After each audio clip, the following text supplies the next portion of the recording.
We've got 3 segments here. Statement wins. We've got surprising upsets. Right. We've got taking care of business. And we got give me the headlines. That's actually 4 segments. Yeah. So you're good. Bonus You segment. can't spell and you can't count, so you're off to a good start here.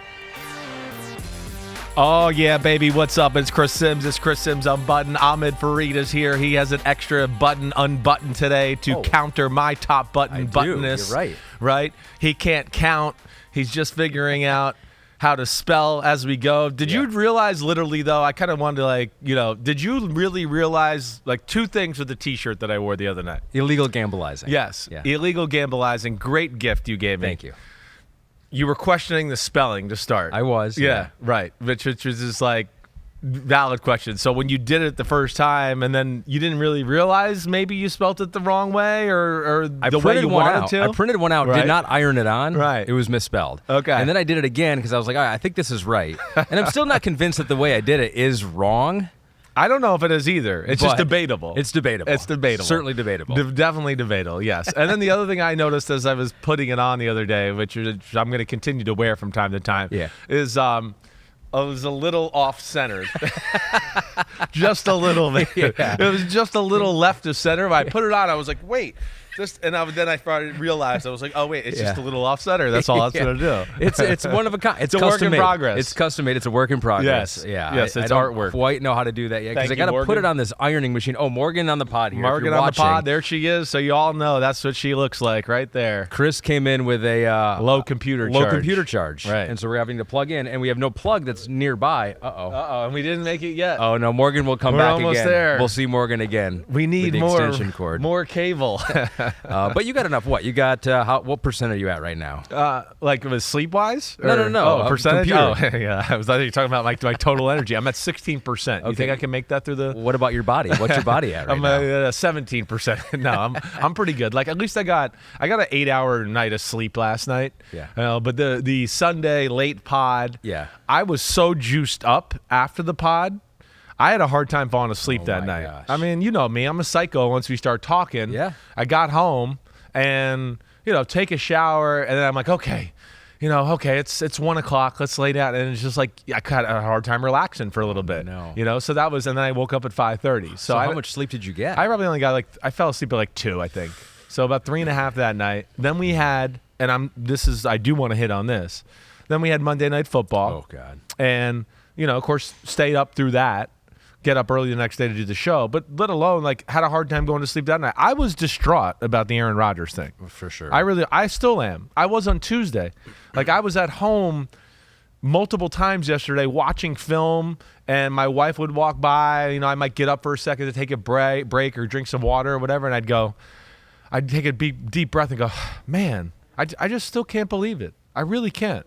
I hurt for him. I do. I really do hurt for him. I hurt for the Jet fans, how excited they were. I hurt as a football fan selfishly, but then you know how much I like that guy at quarterback, and I kind of wanted to see him on this kind of team and, get one more shot here to make him Super Bowl run. It just stinks for football, and on a personal level, for Aaron Rodgers, I know he invested himself big time this offseason, and we got to see a different side of him on Hard Knocks. I think that's what makes it worse, too, as you saw that, he's really a pretty cool guy. He's not perfect, we know that, but he is damn cool in a lot of ways, and, that hurt on Monday night. I mean, it was probably the #1 most compelling story going into this year. Right. Not even close. Not even close. Exactly right. I mean, we exhausted it. Hall of Fame game. That's what we talked about. It was Aaron Rodgers and that. Yeah. The lead up, OTAs. When's it going to happen and all of everything. So it dominated it, and then just to be snatched out from underneath you, that I just, that, like I said, it hurt me. It really did. It hurt my soul. So you know what? It's going to be hard for this to just go back to what it was supposed to be this year. Yeah. Right? Because you go through a whole year. Right. It's going to be Zach Wilson. Right? You would think. Sure. And if you're a Jets fan, you hope that works out. Yeah. And you hope he has a great year. Yeah. And if he has a great year, I mean, then where are you? Yeah. Right? No, I know. Are you going back to a 40-year-old coming back off a who Achilles also injury? deferred 50-something million to next year? Who's going to go, damn, are you just going to walk away from the game and go, I'm going to walk away from $50 million? I mean, I know he's a rich SOB, but damn, $50 million is a lot of freaking money. I don't think Elon Musk would walk away from $50 million, right? So that's where it's a very weird spot altogether. We'll see. I know they were very happy with Zach Wilson all through spring. But that's the thing. The only way for Aaron Rodgers to come back and for this to play out the way we wanted it to play out this year, I feel like Zach Wilson's going to have to fall on his face again. And Aaron's going to have to make a really good recovery. We're going to have to see where it goes. I'm not going to root for that. I know that. You know that. But, yeah, I know. They're in a tough spot if Zach Wilson does well.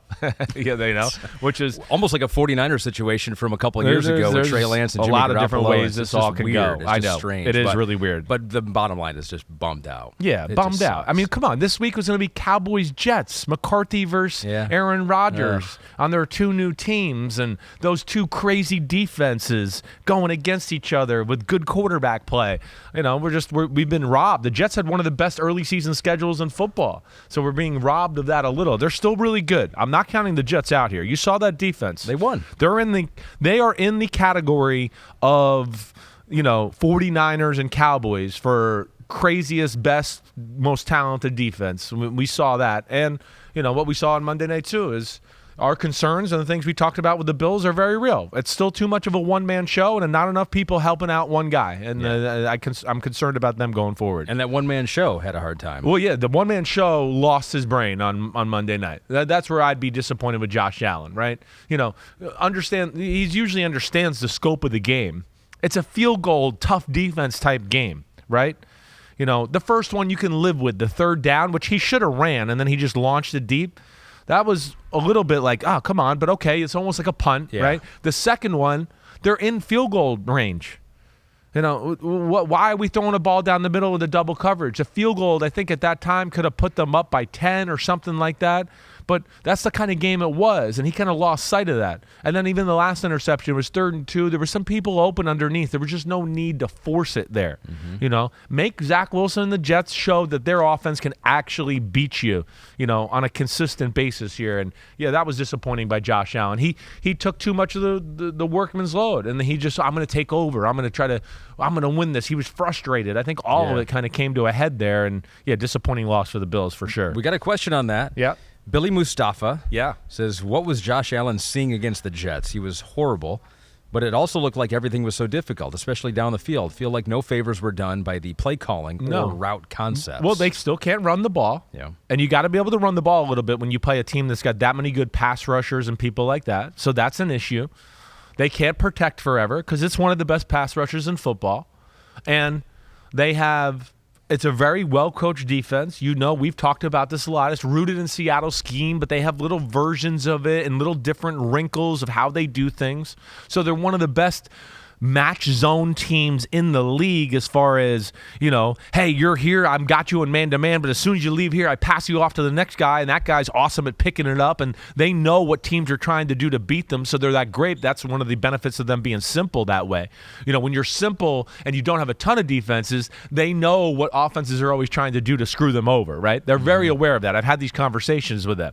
Like, we know when we line up like this, the teams like to do these, so they're always got it like in the corner, hey, we got to do our defense here, but they're in that formation where they're going to try to do what to us again here, right? So they're very aware of that. And then, of course, when they want to play man-to-man, again, okay, man-to-man. The Jets have the advantage on the Buffalo Bills. I mean, there's only one guy that you really go as a one-on-one weapon for the Bills, and that's Stephon Diggs. And again, it's not like he's Justin Jefferson or Jamar Chase or Tyreek Hill too. And especially if it's a Sauce Gardner matching up with them. So, there's all the things we worried about with Buffalo. I'm still worried, and we'll see where it goes from here. Yeah, 13 targets to Stephon Diggs. The next closest for the Bills was James Cook with 6, the running back. Yeah. I mean, even Gabe Davis had 4 and Kincaid 4. Right. So, still the Josh Allen and Stephon Diggs show. Exactly right. It's too much on two guys. All right, so what we're going to do, that was a little bonus. A little bonus Monday Night Football recap, but I'm glad we did. We had to. We have to. I got to talk about Aaron Rodgers. And I know you talked about it on Tuesday with Florio. Yeah. That's a story, man. I just hope he comes back and can do it. I hope that's not it for him. So what we're doing on this pod, if you remember in the past, we used to call it What the F Happened Wednesday. Right. And we still do call it that. I mean, I don't swear, but... Yeah. What the happened Wednesday. Yeah, there we go. I changed it to treasure hunters.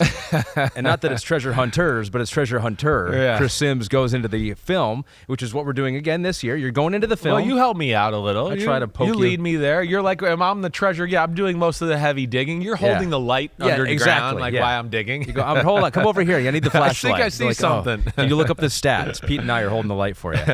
So that's what we're going to do. We've gone deeper into some of these games because the reactions that you have on Sunday night, it's not superficial. You've seen a lot of the plays, but at the same time, you haven't seen the film. Yes, right. I don't get to dig in deep. I don't know some of the nuances, and we'll bring some of the nuances to life here on the pod here. So we'll do that, digging treasure hunters into these films. We'll also give you the Big Butt Awards for the first time this year. I love it. Defensive tackle and edge Big Butt of the Week Awards. Great. And we'll take a look at your homies playoff predictions. So all of the homies have submitted their brackets. We got over 1,000. Over 1,000 responses from the playoff predictions. Awesome. So we'll go through those and see I'm already a little scared about my own. I feel good about mine right now. Let's go deep dive. What the F happened? Treasure Hunters, Week 1. Let's start with the Dolphins.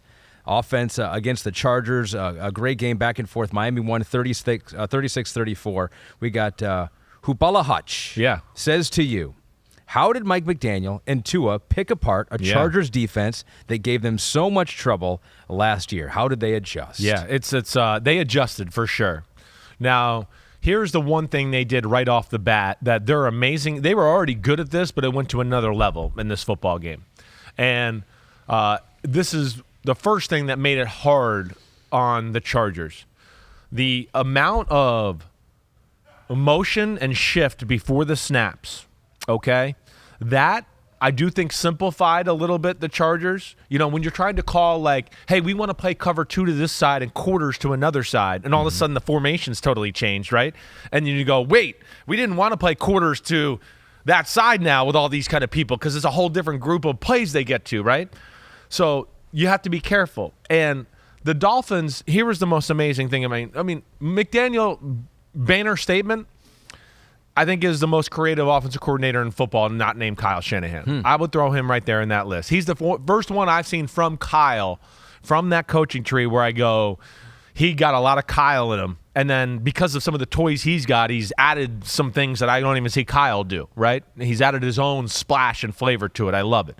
But the pre-snap motions and shifts. So it's, it's a tight end and receiver over here. And then it's blue 45, shift. So now they line up, right? And then it's start blue 45, blue. And all of a sudden, the running back shifts a little bit more. And then it's blue 48, and all of a sudden somebody goes fast motion, right?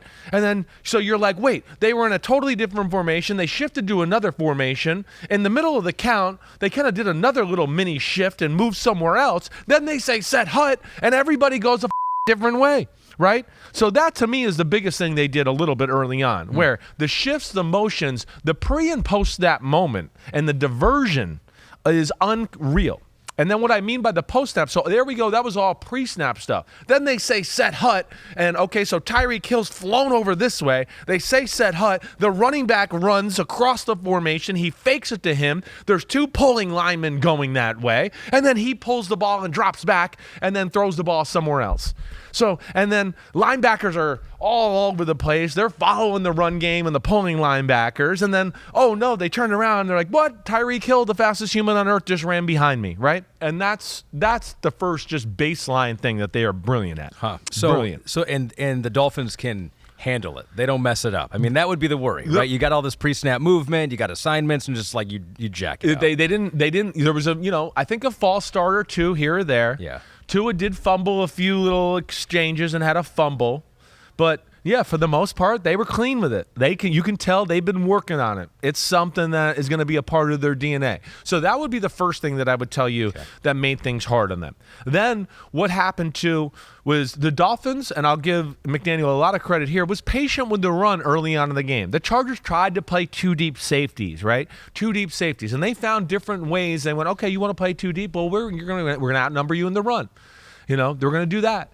So now there's one less guy out on the edge and stuff like that. So they ran the ball pretty well when they played 2 deep safeties. And then the other thing they did was absolutely expose them in the middle of the field when they went 2 deep safeties. Chargers tried to play 2-man a bunch of times and brought And then the Dolphins brought the receivers in closer to the line of scrimmage. It's hard to play two-man like that, right? Two-man's basic rules are the corners aren't supposed to let the receivers go inside, because we got safeties over the top, right, who are going wide and deep, as we say, set hut. Yeah. So we want to force kind of everything there. We don't want to ever let anybody inside. They go in these tight splits. It's hard to get up there and jam because you're like, wait, I'm going to get hit by the defense end and the linebacker, I'm going to get picked off. So you back off a little bit. But then within that, the middle of the field came open. And that's where you saw early in the game, you saw a bunch of plays, boom, boom, boom, boom, right down the middle of the field. And, the Dolphins O-line did good protection-wise, and a lot of it's because of what we talked about, the pre- and post-snap motion. And then those coverages that worked last year really well for the Chargers, and a lot of that was like I said, if there was 3 receivers to the right, they'd play cover 2 over there. And then the 1 receiver to the left, they'd play quarters. It kind of looked like, oh, maybe the safety's going to help out on that one-on-one corner over there. But then you'd say set hut, and that backside safety would look really over to the 3 receiver sides because he's helping for the crossers coming across, right? And they leave somebody man-to-man on the backside. And when they will leave somebody man-to-man, it's quarters, but it then becomes man-to-man because of what the Dolphins do. And then that's where all social media goes, they're leaving Tyreek Hill one-on-one. Well, the one thing is, hey, they tried to double Hill and Waddle in some big moments. They did. But there's still a lot of other good players on this offense. And it's hard to do it and double people when you shift in motion like that, right? Because now you're totally changing things around. Right. So they tried to do that. But the Dolphins had, bottom line, answers for what they were beat with last year. They had a full offseason, and McDaniel was not going to let that happen again. They did a great job. So if you're Brandon Staley and you had the advantage last time you played, and now it's back to Mike McDaniel, what would you do if you're the Chargers? Yeah. Like, how do you prevent against this? Now knowing what you know about what they do, now what do you do? Yeah, Just go simple? No, well, yeah, it's simple's not going to work against them. It's got to be, it's hard for me to tell you. Yeah, you're going to have to come up with disguises late, get into a coverage. They don't know what it is. Like we showed this. It's blue 45 set, HUD, and then we shift to another coverage, right? It's going to take stuff like that. It's going to take special game plans to stop this offense. It is. And the game plan that we saw work for last year, that ain't going to work this year. So what is going to be the new game plan? They got to play the Patriots Sunday night.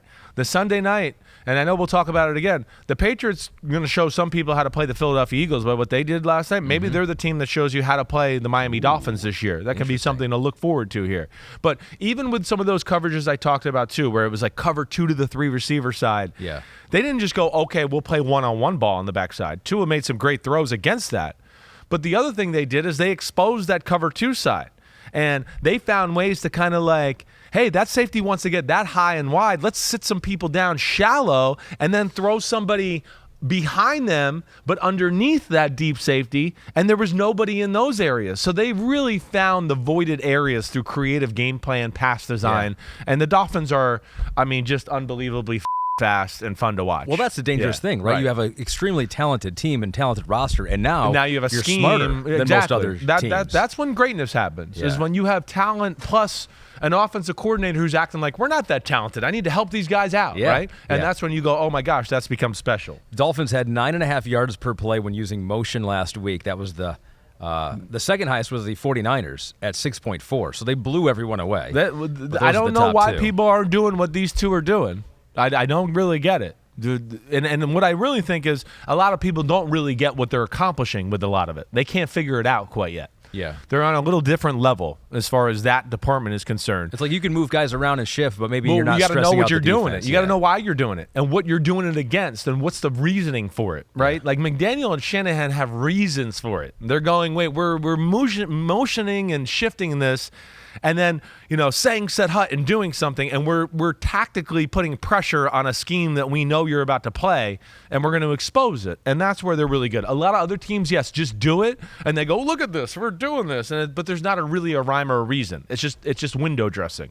Preston 2218 says, why does Brandon Staley's defense always stink, particularly when Justin Herbert gives them the lead with 2 to 3 minutes left? Yeah, listen, this is something we all got to watch for. They should be embarrassed, like we said about. They're too talented. They didn't get it. They're not getting. you got to take some unsound chances when you play teams like Miami. You heard me say this when we played the Eagles last year. The Dolphins are the same thing when we talked about teams. You got to do some things that are outside the realm of, oh, this is perfectly sound and we're going to all – you have to do some things that are going to catch them off guard. Or they're going to get in a rhythm and just attack you and blitz you like you've never seen before. And I mean the blitz you in a passing run game sense and all that. But, yeah, they're – Brandon Staley's really got to stick his nose in on the defensive side of the ball. That's his side of the ball. He's a defensive head coach. I'm still bothered by lack of big people in the middle by them. Mm-hmm. That's still an issue. And then those pass rushers need to play better, right?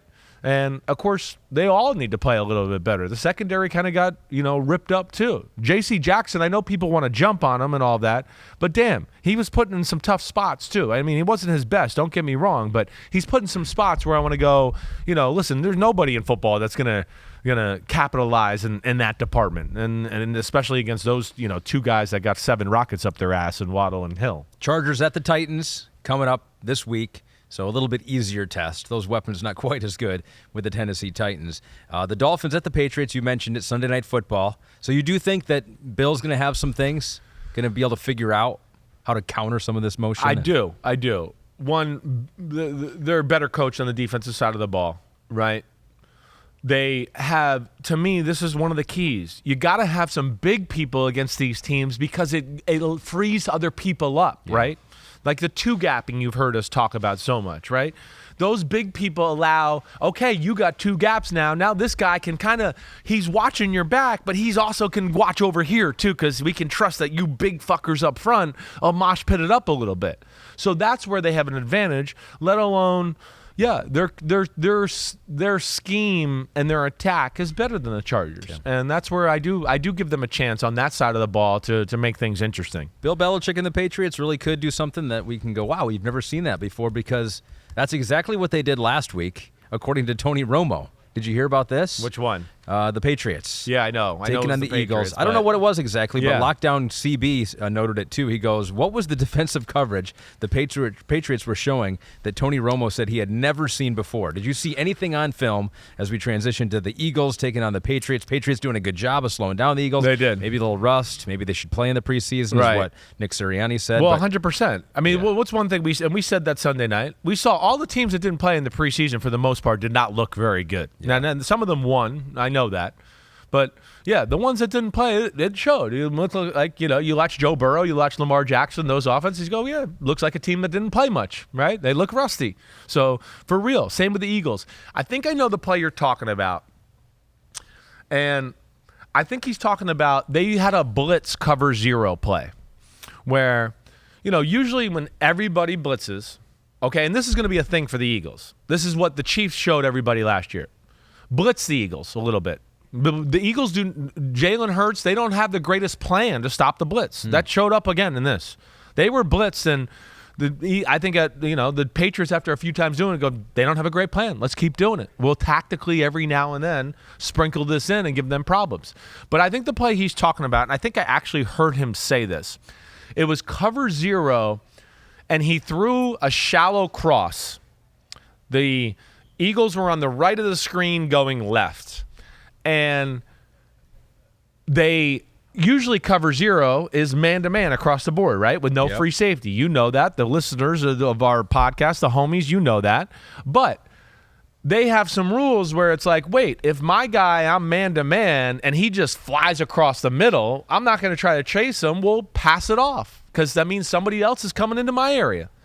And I think that was the play he was talking about. They played a cover 0 where they were aware that they might run, hey, this guy goes this way, so you cover him, and then my guy is going to come to you underneath and just wait for him and make the tackle. And that is a little unusual. It's something the Patriots do, but you don't see those route combinations that sometimes show it and it just kind of unveil it like that the way it did in the game. Sure. And it is a little different, for sure. There's not a lot of teams that go, let's pass off cover 0. And that's where I'm telling you the Patriots are very well coached in some things like that. All right, so this is interesting because I think some people think that okay, there we go. Sam Flood has made his prediction known. He's saying it. He shouldn't be saying that. He should know we're neutral here as a news organization. We still make picks. But he's a homer. He can't help it. Big time homer. So I think that's interesting with the Eagles because I think part of the talk on them was that, oh, this is the rust, this is the preseason, but you think this is maybe somewhat of a continuation of what the Chiefs showed last year in the Super Bowl. Like this might be a blueprint on how to slow down the Eagles' offense. Not everybody has the talent on D that the Chiefs and the Patriots have, but yes, I think there's some things there. I do. Would I say the offense seemed to now, and the one thing I want to see going forward is the Shane Steichen effect here too. I think it's something to watch. The offense, it certainly didn't flow the same way.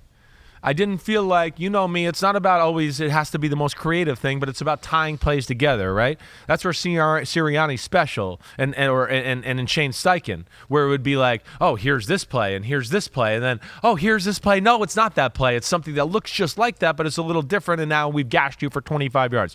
There wasn't a flow in that sense to me in the offensive game plan. Now, was that rust? Was it the weather a little bit? Sure. All of that, played a part. But here was the other thing that I would say jumped out to me. The blitzing, yep, certainly. The late disguises that I talked about. So the Eagles they like to call two plays in the huddle. And, you're in two deep. Here we're going to run the ball. Oh, you're in single safety. Well, now you're going to be man-to-man with our guys outside. Or it's going to be some sort of, one-on-one-ish zone or man-ish matchup, right? Am I explaining that right? So then they go, okay, well, now we're going to throw it. You're going to try to outnumber us in the box.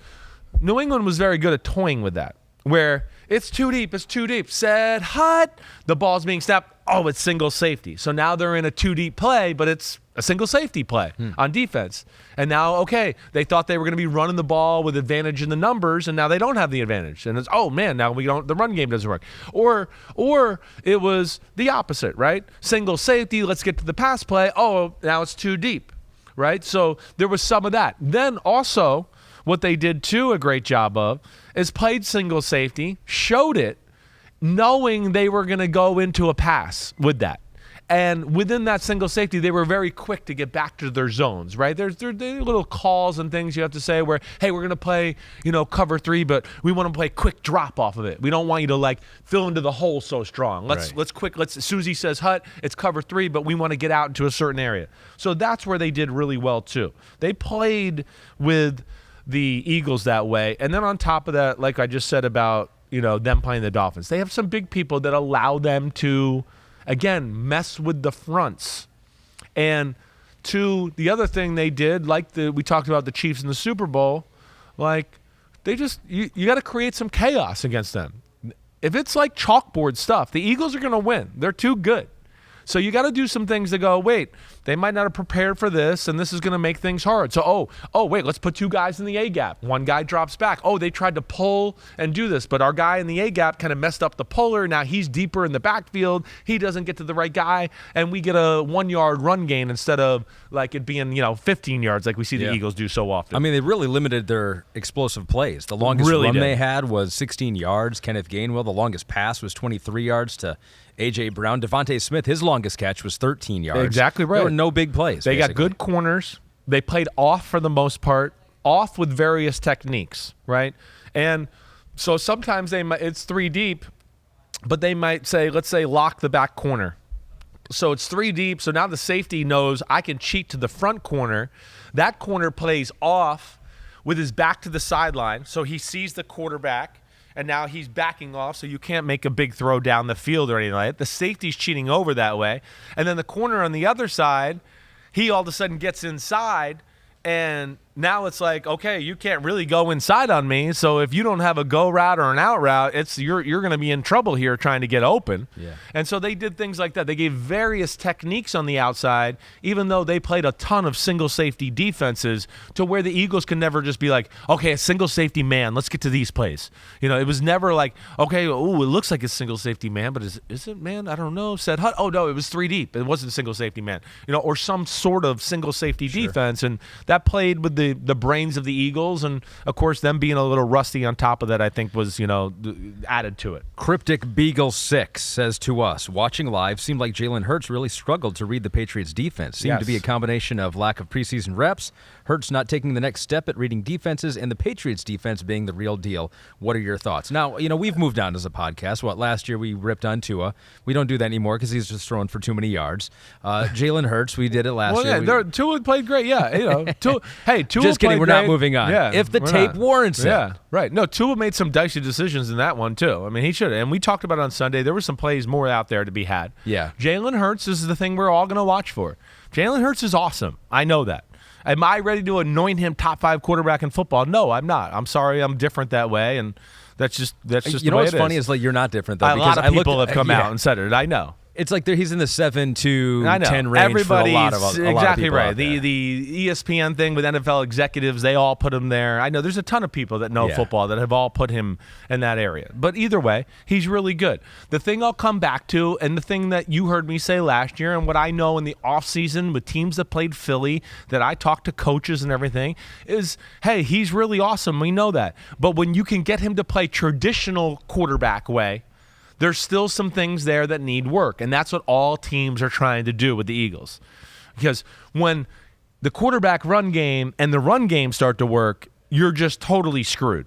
So teams are going to favor, let's try to slow that down, and then let's see if we can make him drop back, dice us up with the passing game, great decisions and all that. Yeah, it was a wet ball. He didn't see the field great during the day. He didn't throw the ball his best either, but they made him uncomfortable mentally and physically. I think that was the big thing. But, yeah, that to me is the thing to watch with the Eagles here, because the Eagles, we know how awesome they are. So Hurts, but it's not even necessarily a Hurts thing. They've been able to, like we've talked about so much, dominate people in the run game to such an extent that it's defenses have to play these simple, we got to stop the run defenses, and that's led to an advantageous look in passing game and made it very easy for him. And I just wonder, Super Bowl team, everybody's stealing their plays a little bit. Everybody studied them this offseason.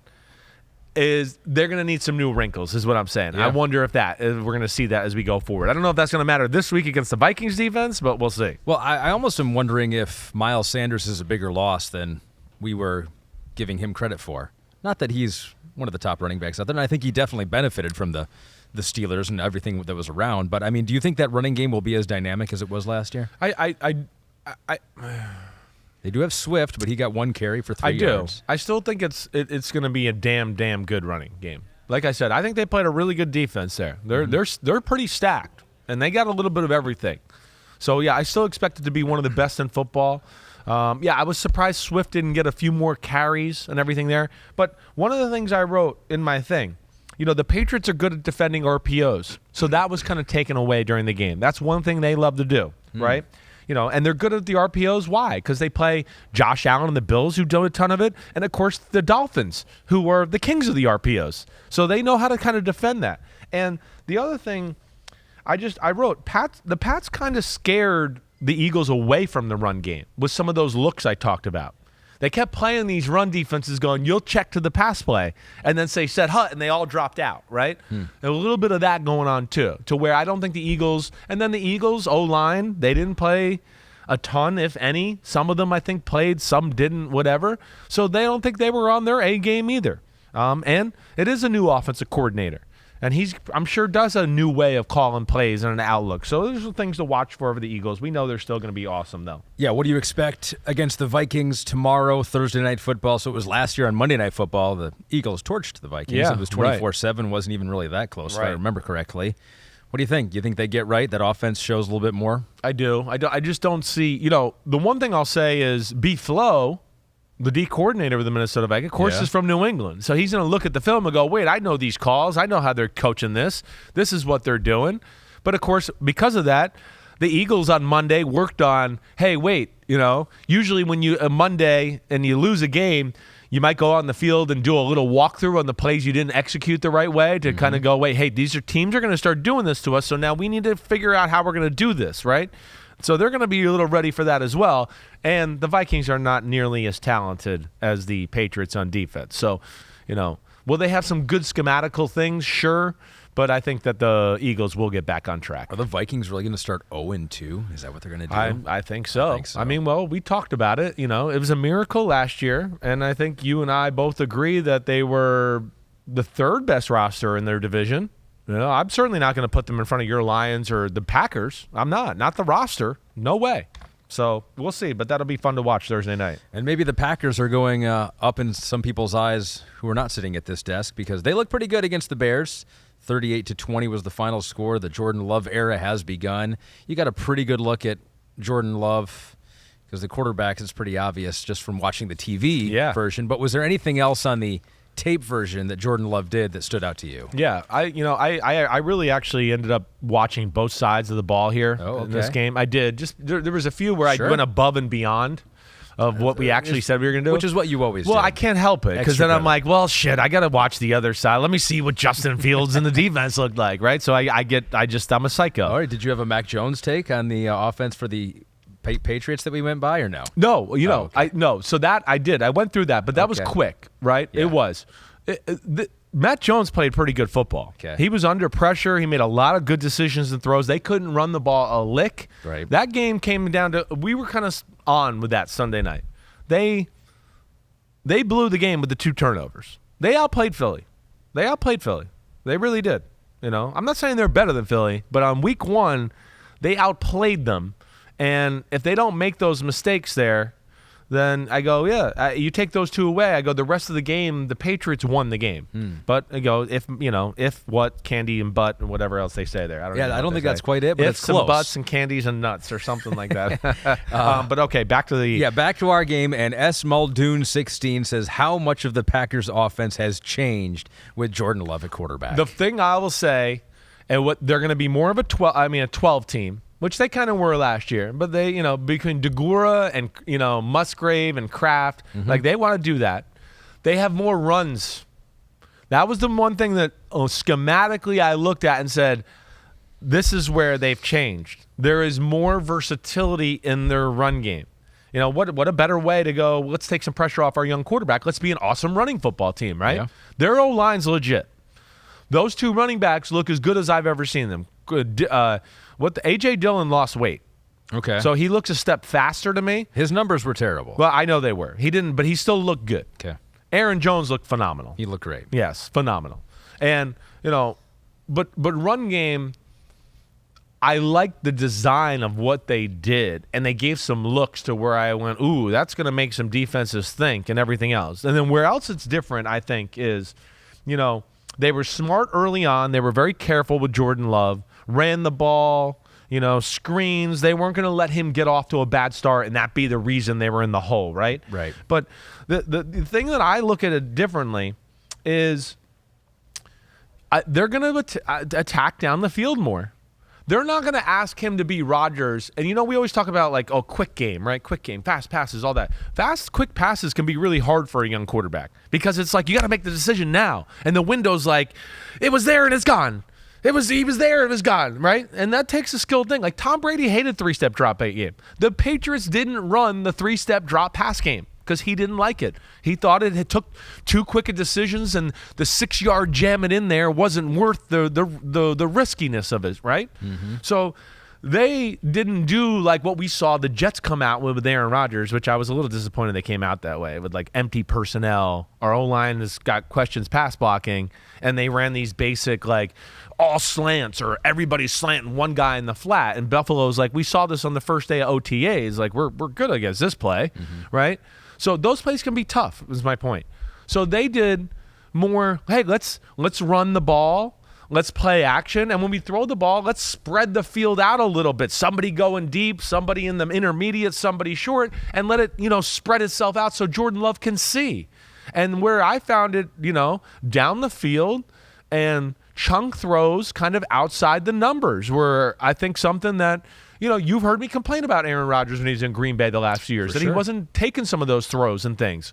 And I think that's where they're going to be a little bit different. It's going to be more run-based. Wow. It is, for sure. And this was even without their biggest deep threat Christian Watson. Best player not even being out there on offense. Connor McGinnis wants to know, why were the Bears' corners playing so soft against the Packers' wide receivers? The wide receivers went wherever they wanted off the line of scrimmage. Yes, they did. Is that something Eberflus and Williams did in Indy too? It is. They're a little rooted in the old school Seattle scheme, right? Mm-hmm. And I can see their logic, They're going, let's not let the young guy just throw a deep ball up and get a 60-yard touchdown, right? Let's see if he can execute and read defenses and go on drives, right? But at some point, yeah, things needed to be changes. I don't think the Bears are all that good. I'm sorry. That's just the plain and simple fact of it. There's just not a ton of talent on their D. There's some good pieces, but they're not there yet. They're not, Yeah. I love hey, Terrell Edmonds in the middle, he made some mistakes. He did. He took the cheese on the first touchdown pass in the back of the end zone. He took the cheese on another play, too, with underneath stuff where you go, no, you got to stay there. They just threw it right where you were supposed to be. Their D lineman is some good, but there's no star there that you think of or know of, right? I like their corner, the kid 29 a lot, Stevenson, the rookie from Miami. Okay. But, yeah, they're a team that's I still think on that side of the ball, they're not built all the way they want to be built. So that's the thing. But Love's patience, and here's the other thing, too. To our question, people are going to look open and everything like that when you have Jordan Love had great pockets for the most part. And he was patient. He wasn't jumpy. He was like, wait, I'm going to sit here. I'm going to let this play develop. Okay, here's the 20-yard out to Jalen Reed, like you talked about with some of the great catches he had in the game and some big moments. So he was really good in that department, let alone the other aspect of this. LaFleur was great at calling some trick bullshit plays that made it, the long screen down the sideline to Aaron Jones, right? The big 4th down and 7, okay? That was the other play. Terrell Edmonds, he went to help out the receiver on the right, and they threw Aaron Jones on a halfback choice. He's matched up against TJ Edwards, who's trying to take away the out route, but now Edmonds kind of saw somebody coming to his area, and he went for it, and it left the middle of the field wide open, and Aaron Jones cut in there, boom, touchdown, right? So good game plan design, good patience by LaFleur and Love, right? Love being aggressive. Mm-hmm. That O-line is real.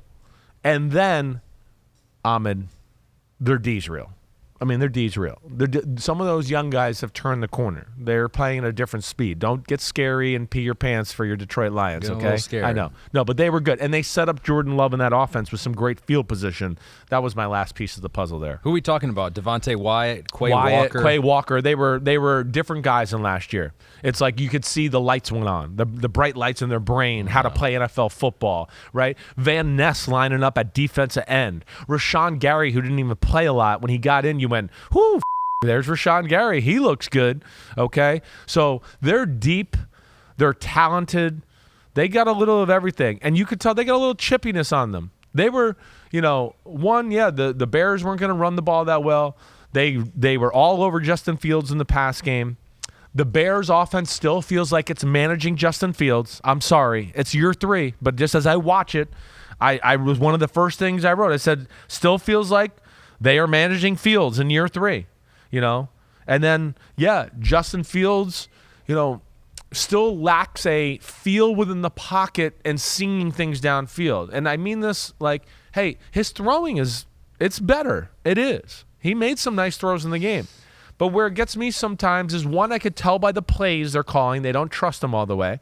And then, 2, you have an inkling of what's going to be open with certain plays against certain coverages, right? Where you go like, hey, we practiced, all spring and all summer, and we called this play, and they played that coverage. This guy's open a lot. So let me see if it's going to happen again. And there's just not that feel all the time where I go, man, you should know this is about to pop open. Just hang in there, tap the ball one more time, and you're going to get a 30-yard completion.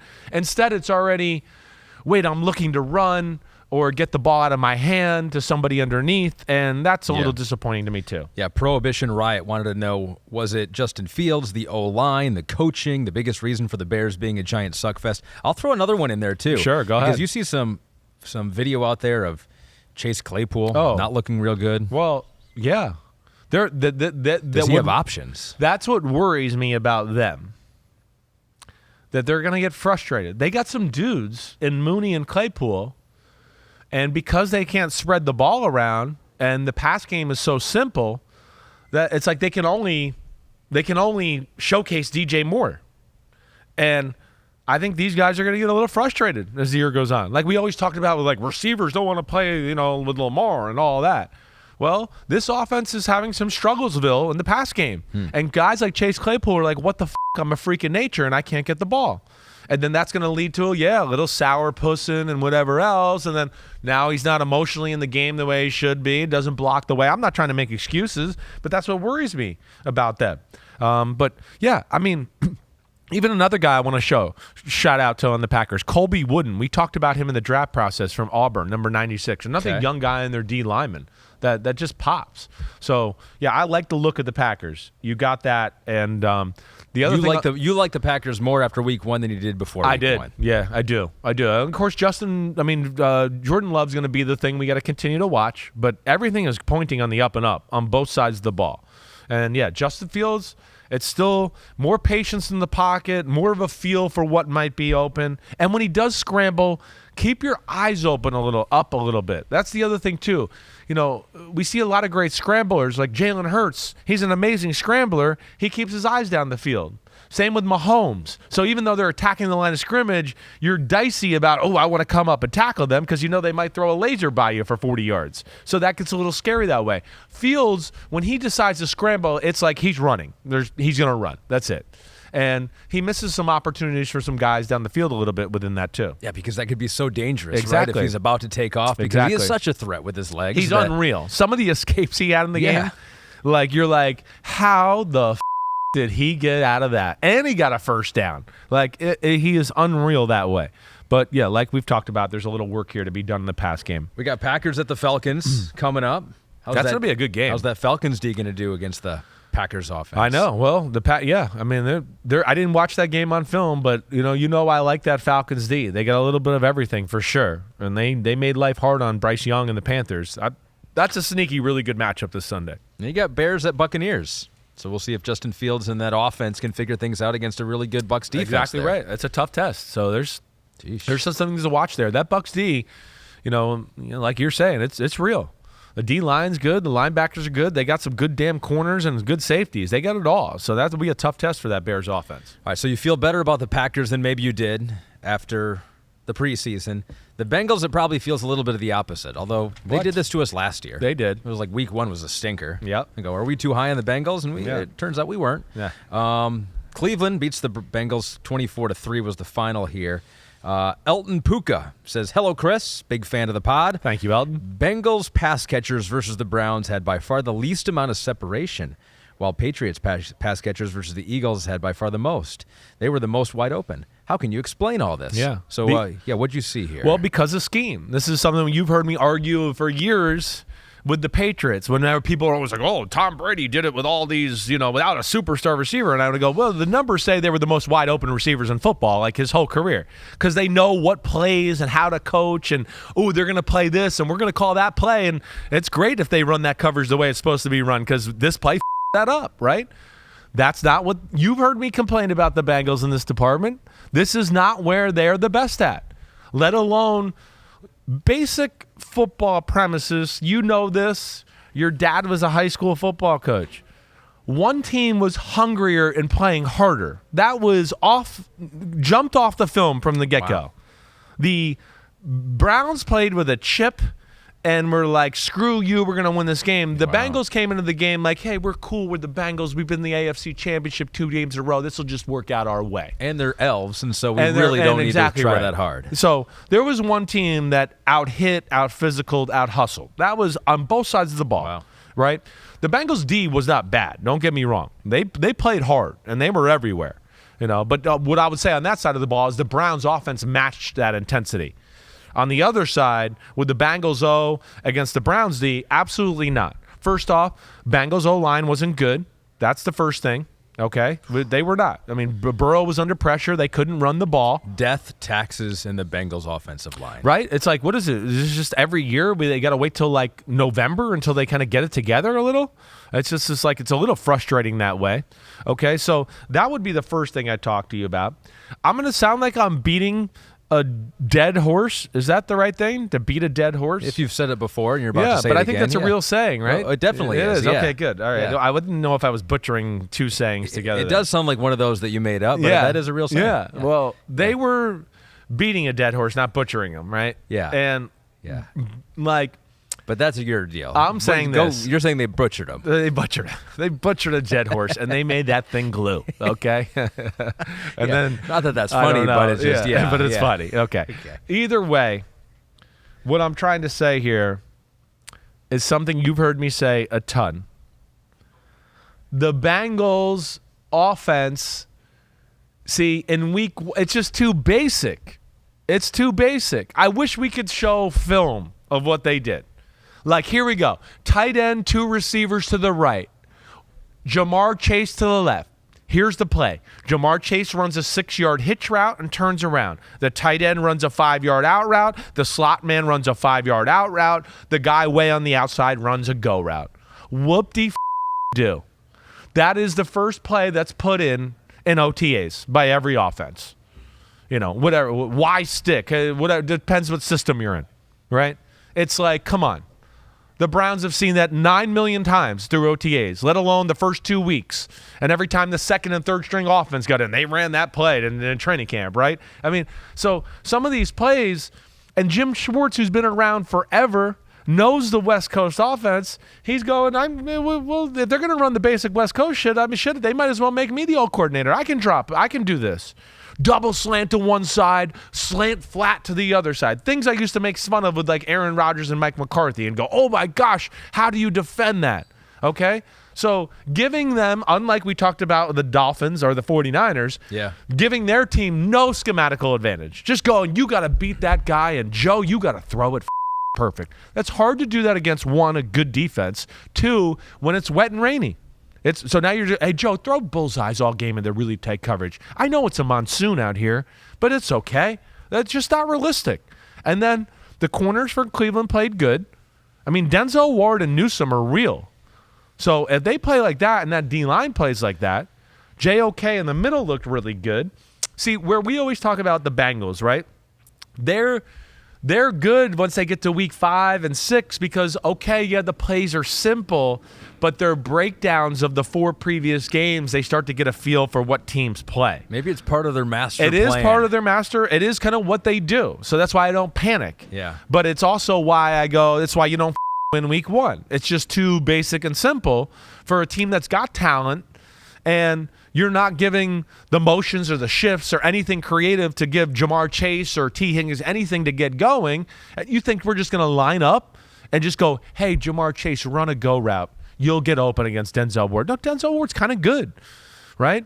And then, and the other thing they did really well, and I saw this throughout the league, and I'm going to be interested to see this go on. DBs really played back shoulders really well. DBs kind of called the bluffs on a lot of these, I'm one-on-one on the backside. I don't think you really want to throw the go route. You want to throw the back shoulder, so I'm going to try to play behind him. Wow. And that happened a lot. Marshawn Lattimore got the pick on DeAndre Hopkins like that. Denzel and Newsome did it a lot, right? So usually I always love Burrow because I go, he'll play the system, but if it's one-on-one with Jamar Chase, right, he's going to go, I'm going to Jamar Chase. All right, well, simple routes plus good corners in the wet rain, that's hard to do.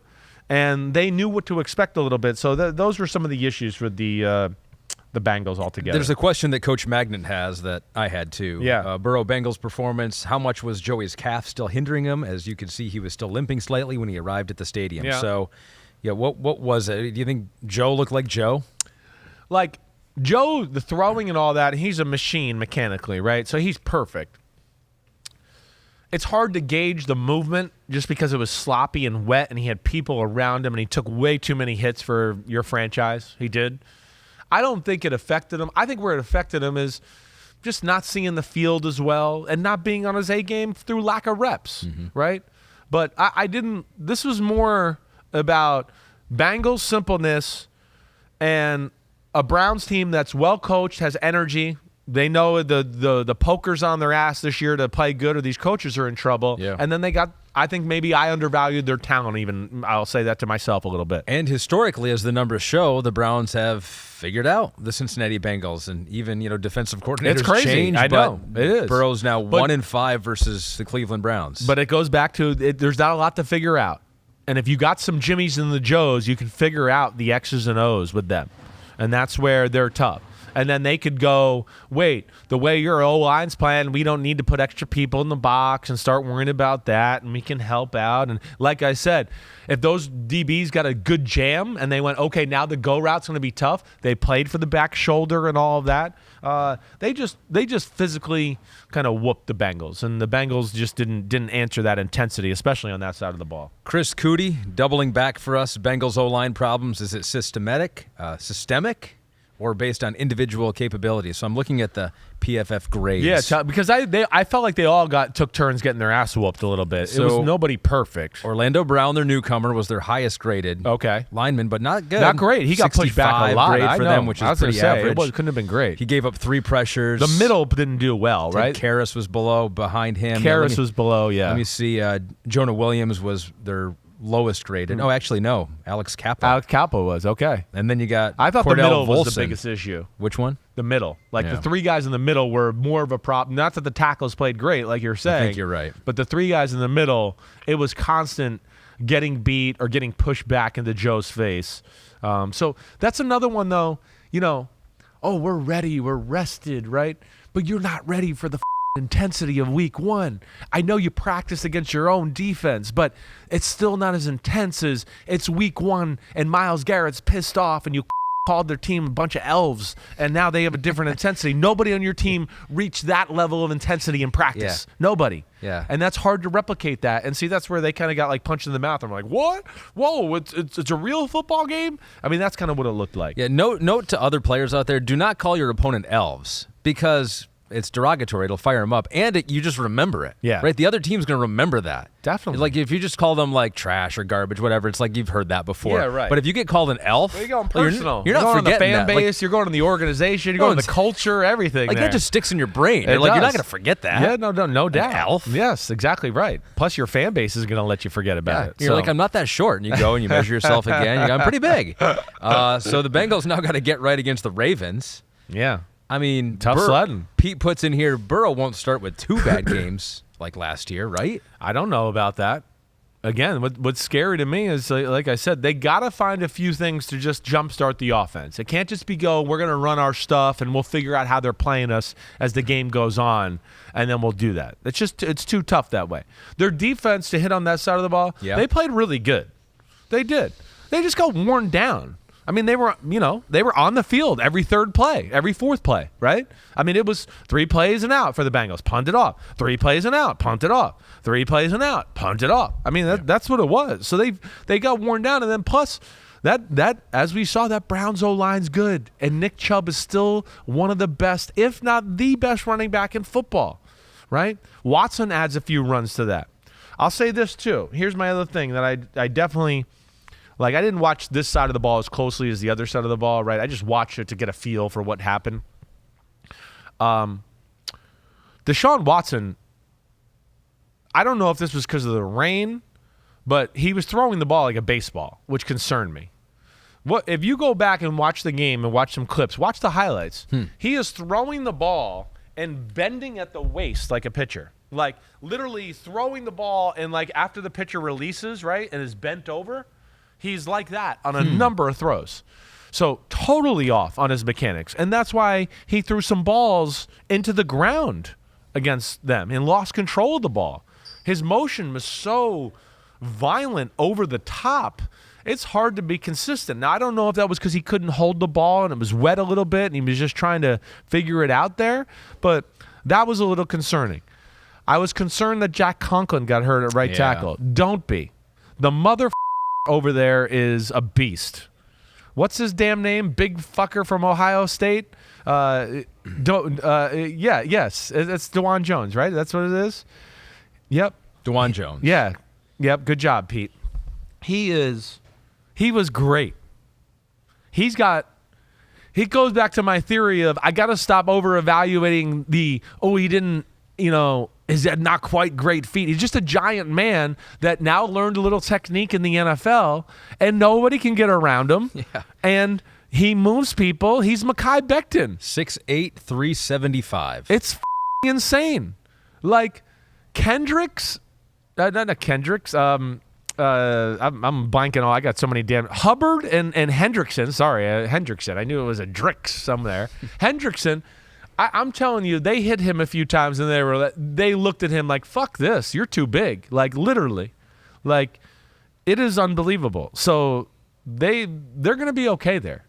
But yeah, the pass game, they need to work on that. It's hard again. Like I said, the game, I do think they will realize, hey, it's wet. Our defense is playing good. We don't need to take chances.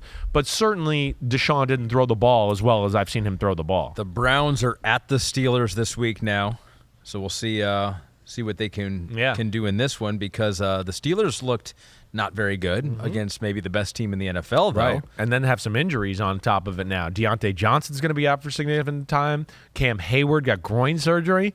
I mean, so you don't want no Cam Hayward, and now you got to play this O-line in this run game. That's tough sledding for the Steelers. But you know who they do have on that defensive line, which brings us to, ladies and gentlemen, the first of 2023. Oh, yeah. The Big Butt of the Week Awards. Woo, woo, woo, woo, woo. It is that time. Like big butts, and we cannot lie. The Big Butt of the Week Awards. Time to give some love to these big guys. Some tushes. There's a couple sacks, forced fumble. He's a butting superstar. And give it to him, Ahmed. One butt cheek. And this is why you're the big butt expert of the world right now. Of the world, not just of America. No, of the world. The we haven't world. found anyone in the world who's more of an expert of big butts than me. No, I don't know any of them. I haven't met any. You passed me up. I mean, you're at home researching it now, so you're the leader. You're in the leader house. And I do see you flipping through your notebook. We will have chance for one more thing here, so just it hold is not on a big that, thing. I was like, wait, I think I watched one more game, and I can't remember what it was. Right, we'll have a chance. Don't worry, for that. all good. Don't worry. Big butt of the week, Edge, week number 1, TJ Watt. Congratulations, you are back. You're healthy. We're all glad, except for opposing quarterbacks and 3 offenses. sacks, right? 3 sacks, tied Right. for the most this week for an Edge. Drake Jackson also had 3 sacks. Yeah. And Josh Allen, the other Josh Allen for the Jaguars, Right. had 3 sacks. TJ forced a couple fumbles. Now, Josh Allen did lead all Edge with 6 defensive stops. You know who was one behind him? Your guy, Will Anderson from Houston. Well, we're going to get to that. Okay. We're gonna is get that to going to be that. the one more thing? That is the one more thing. Okay, hold on. Yeah. Okay, I know, don't worry. Don't. You did that to me. You one more thing to me. Why? And you're telling me to hold on. Is that your one more thing? Don't even go there. Hold on. Don't talk about Will Anderson. You were the one that talked about Will Anderson. Oh, sorry about that. But TJ Watt, it is amazing. He's phenomenal. It's just like if he's healthy, he's going to dominate. It's pretty much like a given. Exactly right. Yeah. I mean, it's like a Nick Bosa or Mike Parsons right now. You just go, if they're in the game, it's just like, watch out. And I think to your point here too, right, is because who else? They had somebody else on their team that had a few sacks on the Steelers. Who was it? Who was the other guy? I got to pull up the stats. Hold on. But either way, the one thing I think to watch out for the 49ers is that, the O-line, pass protection on downs like that. No, you were right. It was all 3 him. I'm getting confused with another game. There was nobody else. I'm down there. But yeah, that's something to watch for the 49ers. But man, TJ Watt, wow. And my big butt of the week at defensive tackle. This is a crazy one. I didn't expect this.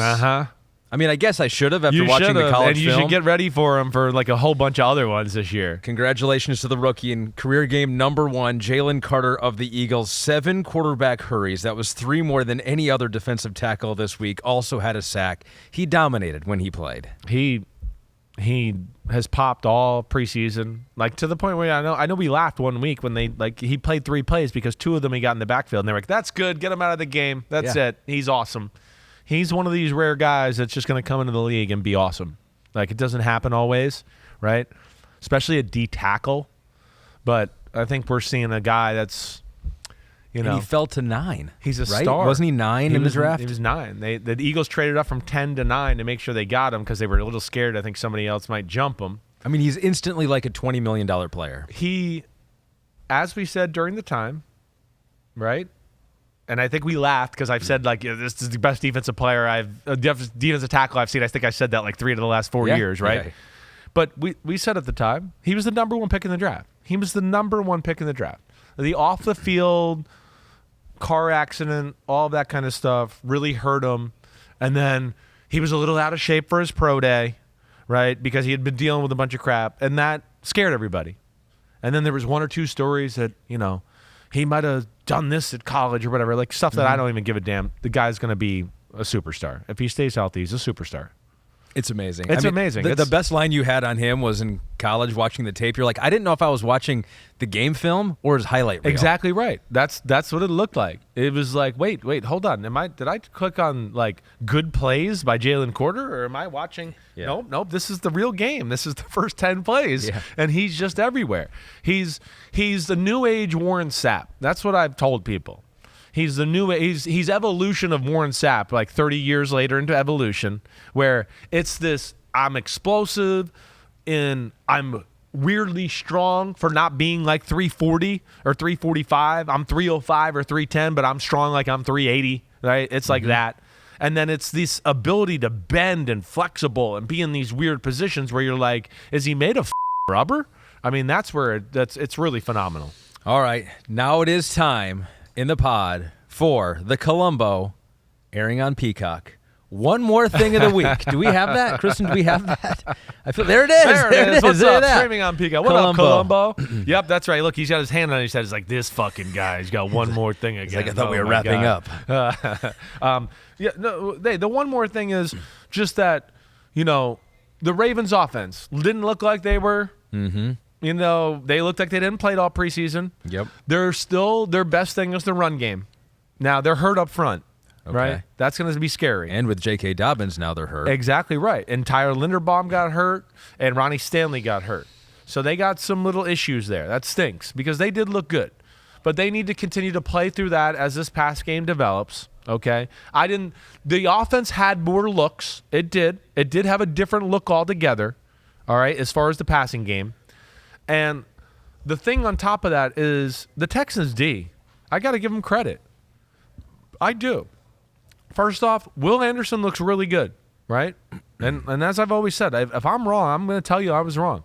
He looks really good. He looks like he was too big in college. I had some people tell me that they thought he was too big in college because they had to ask him to do a few different things that weren't really what he was meant to do, right? He looks like he's lost, 8-10 pounds, or at least streamlined himself.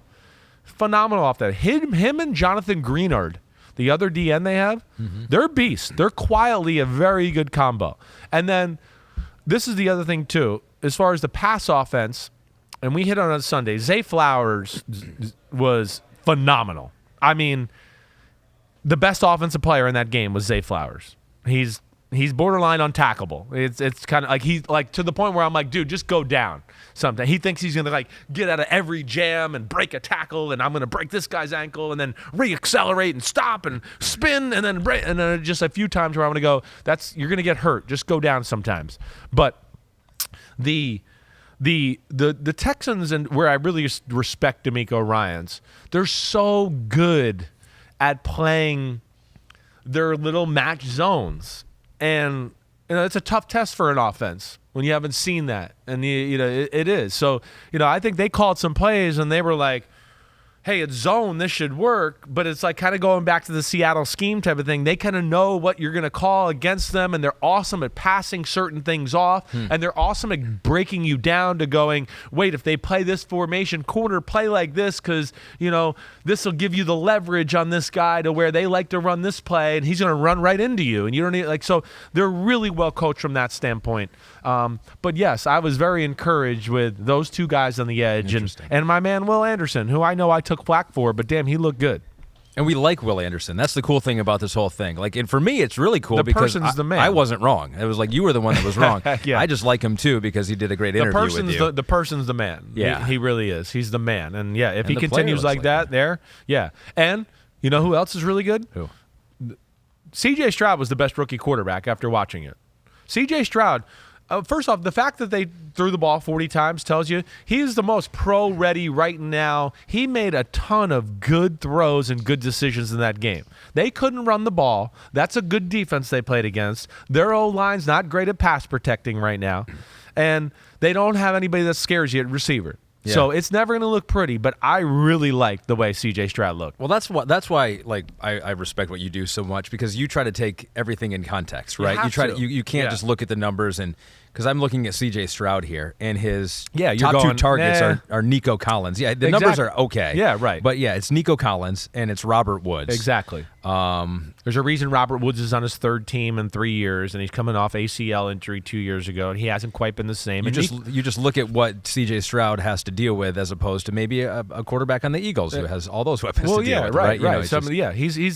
They need some more firepower. There's no doubt about that. Nico Collins is a good player. He is. In your perfect world, you want Nico Collins to be your number 2, right? And he's their number 1. And that's or your number 3. Maybe exactly right. On some offenses, he'd be a number 3. Exactly right.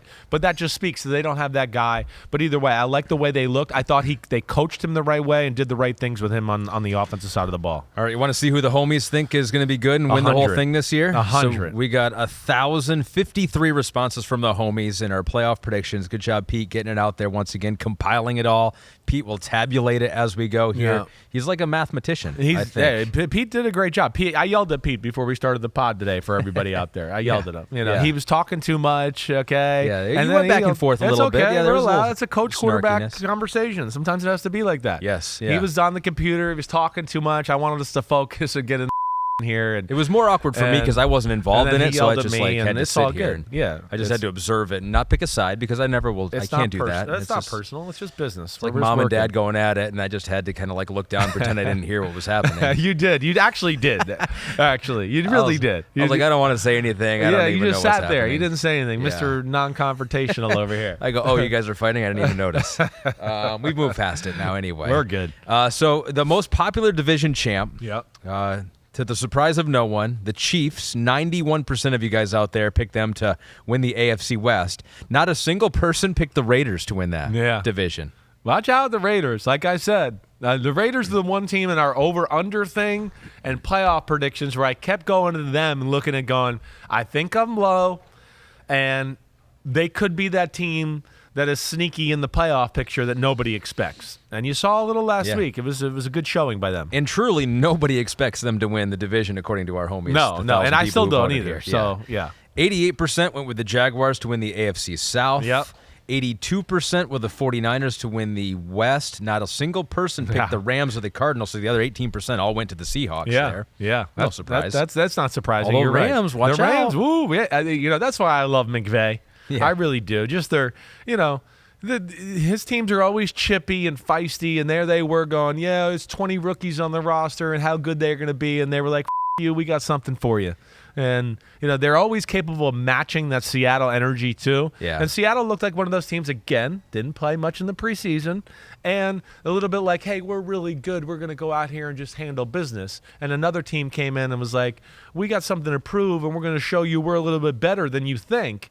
And it's the NFL. And as we know, the difference between the best team and worst team in the league is not as much as people like to think. The funny thing with the Rams now is that they almost could maybe get those 2 first-round picks back that they traded away to get Matthew Stafford. Isn't it funny? Yeah. I mean, people are talking about the Jets wanting to get him. I'm thinking, like, God forbid, something happened to Jared Goff.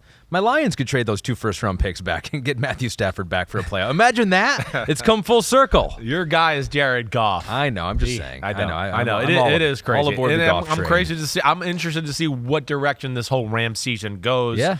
And, how they're going to kind of rebuild themselves here over the next 2 years. 80% of you picked the Eagles to win the NFC East. 60% picked the Saints to win the NFC South. So that was one of the more contentious ones. The real tight races, though, AFC North, 49% Bengals, 41% Ravens. I'm curious what we would see if we waited a week to do it now, after what we saw from the Bengals week 1.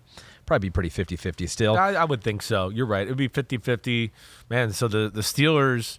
The Steelers got no love there, really. To win the division, at least. Maybe a little bit. I'm sure we got a little of them being the Browns. But the Steelers, hey, I don't know. We'll see. NFC North. That was concerning. Lions, 40%. Packers, 32%. Bears, 24%. Man, let me just say this. The Detroit fans listen to us.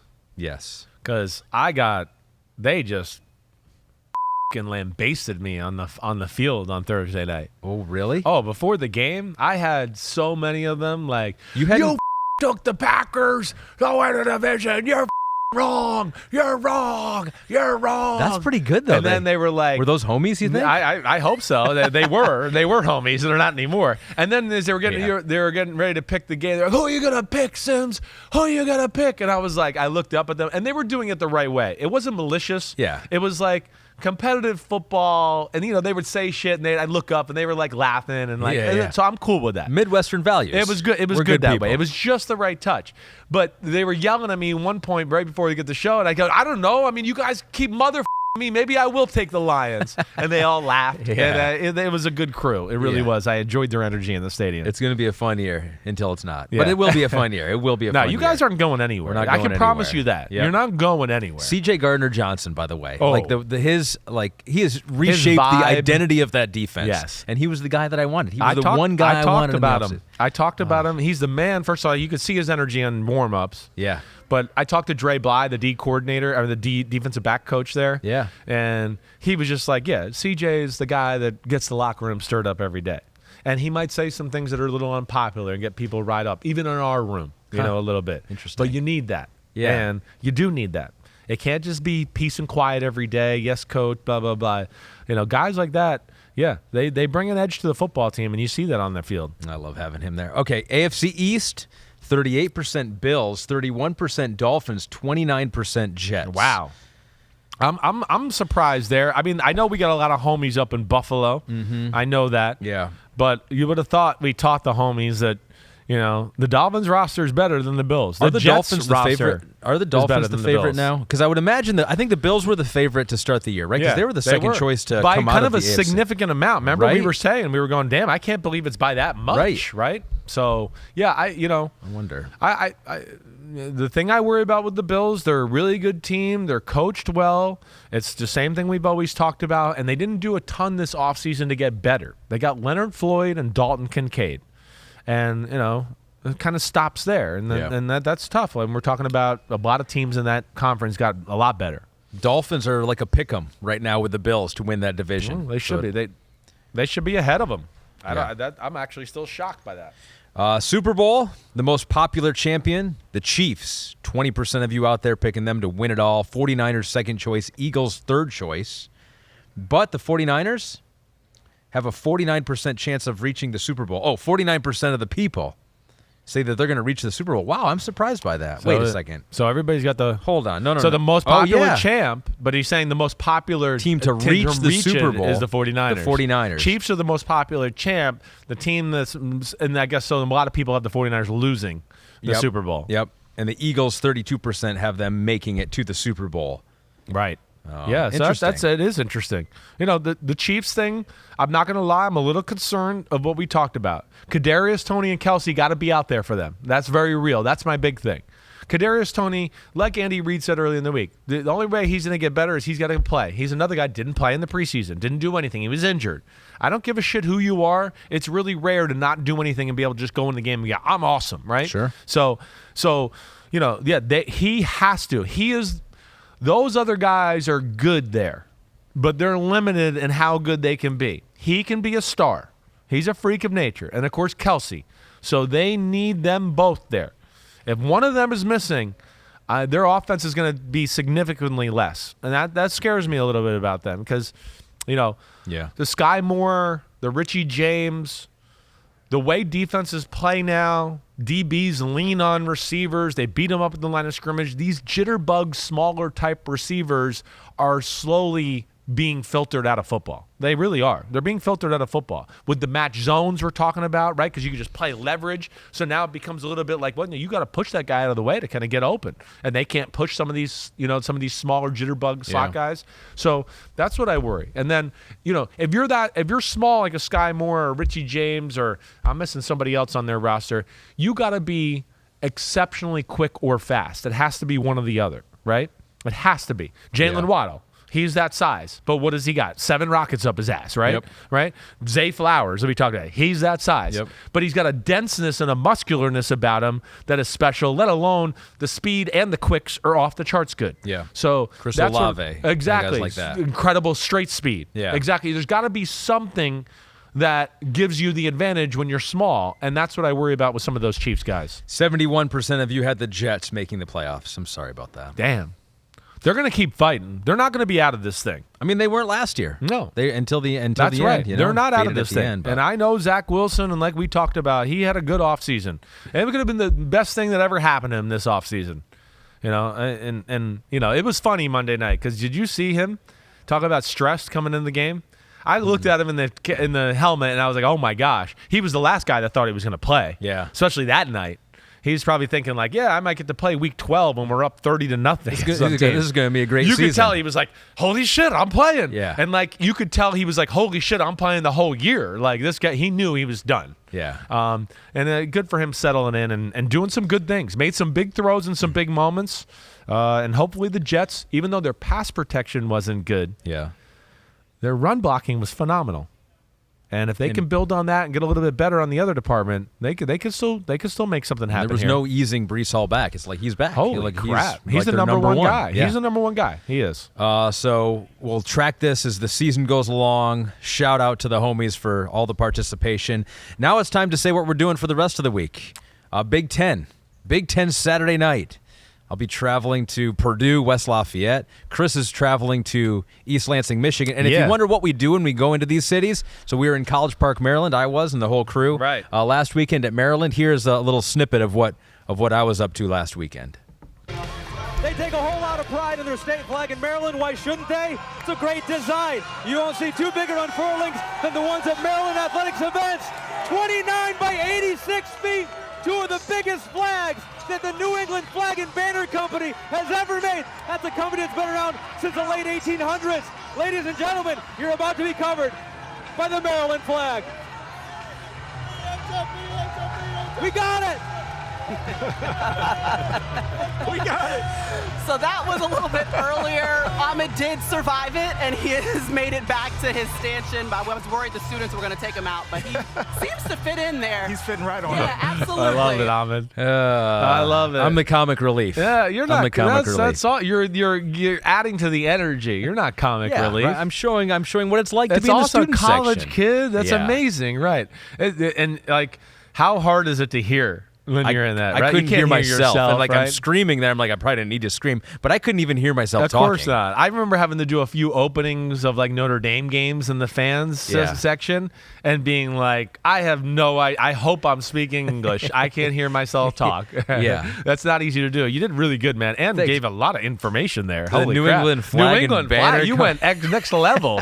You're gonna tell us the LLC and everything too, and the patent number. It's made of nylon, 100% nylon. No, it's a whole lot of fun, and that's kind of what I'm doing. I'm hosting some of the shows, but I'll be hosting the halftime show of Washington and Michigan State. Washington, Michael Penix Jr., number 8 team in the country. Right. That game will be called by Brendan Burke on the play-by-play. That's and right. The man to my left, Chris I will be Sims. there. That's right. Me and Brendan Burke are looking forward to that. That's going to be fun. Michigan State's 2-0, right? They're dealing with some issues. We know that, but I'm really excited to see Penix Jr. I really am.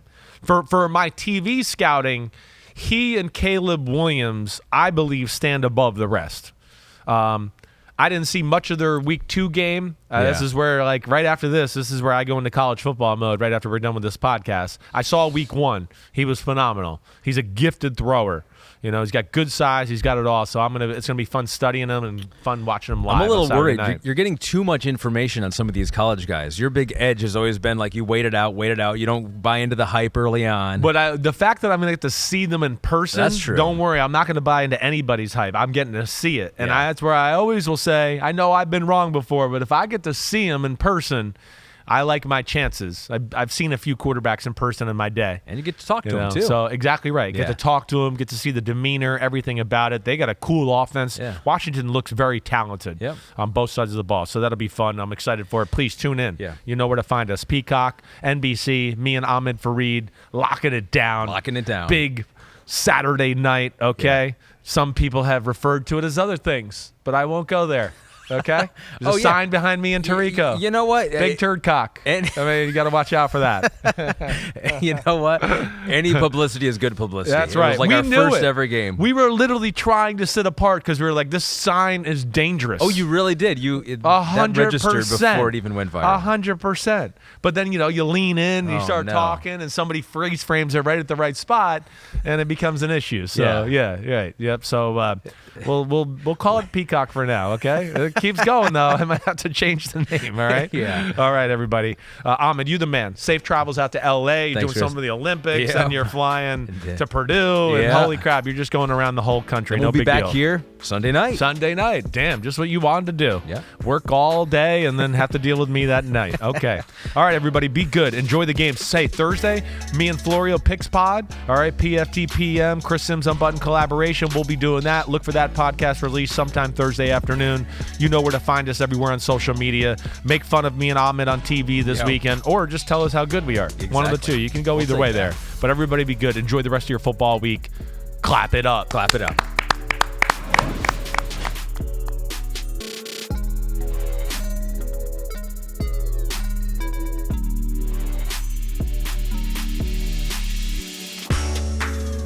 Yo, thanks for watching, homies. I appreciate it as always. The NFL season is right around the corner, so now it's your turn to hit subscribe to Chris Sims Unbuttoned. If you want to get all the training camp battles, preseason film review, playoff predictions, and much, much more, you know where to find it. It's right here, Chris Sims Unbuttoned. Please subscribe. Thanks again for watching. Peace out, homies. See you soon.